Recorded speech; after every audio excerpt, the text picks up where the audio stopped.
I think the size is not the important piece here. I think it's about the passion and the skill sets of the individual people.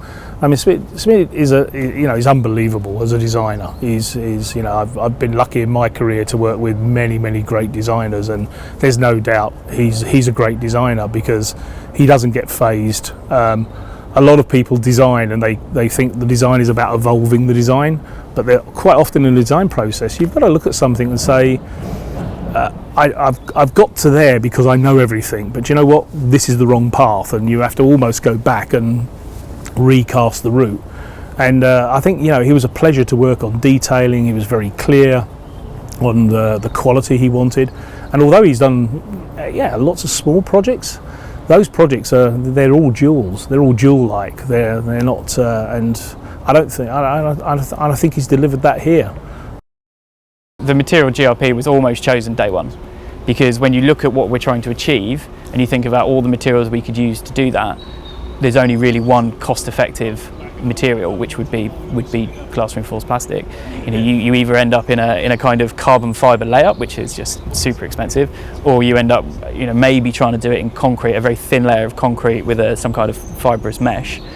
But that becomes very heavy and very clunky and very difficult to do in the timescales. And we shouldn't forget that this final version of what you see was kind of finalised in early March, and by the end of April we're building on site, and there's not a lot of time to really go through the motions on trying to make something that maybe isn't right work for the project. So you have to make the decisions, and you have to go with those decisions. You go with your gut feel, and on this one GRP is the gut feel material, and that's where we've ended up, and I think the results will speak for themselves on that.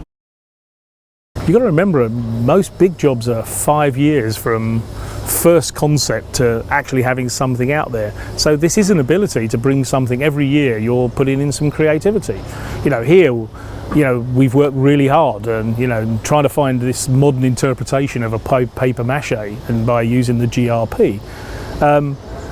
We could have actually made it quicker. We could have put ribs in. We could have done other things. But no, the desire of everybody was to say, no, this has to be acting as a shell.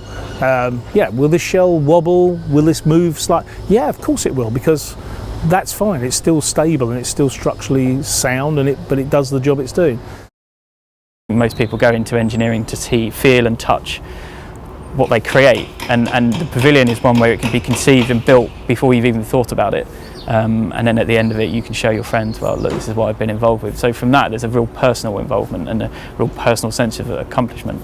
But it's very much, it's hell for leather. Its decisions are made within hours, minutes, and everybody works around that, and everybody understands that's the way that the pavilion works.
that's the